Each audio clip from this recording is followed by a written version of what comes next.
Alright, so kamusta po kayo mga kahambol?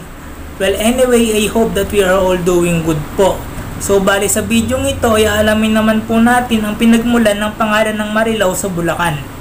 But before that, ay shoutout po muna tayo kay Oh So Gorgeous for giving us a brief idea in this topic.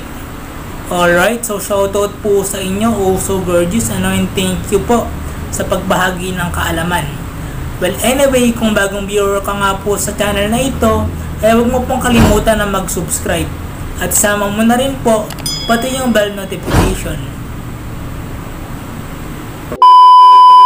Alright, so alam niyo na po ba mga kahambol na ang pangalang Marilao po ay di umano hinango sa pangalan ng isang halaman na kung tawagin ay dilaw, na isang uri ng halaman na matatagpuan sa lugar na ito.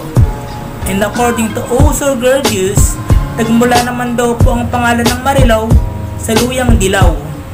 Kaya daw po ito tinawag na Marilao o Madilaw.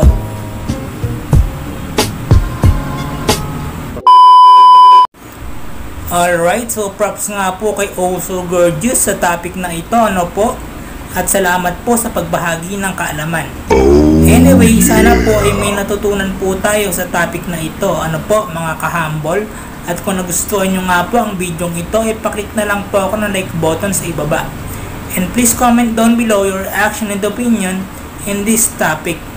And please don't forget to subscribe.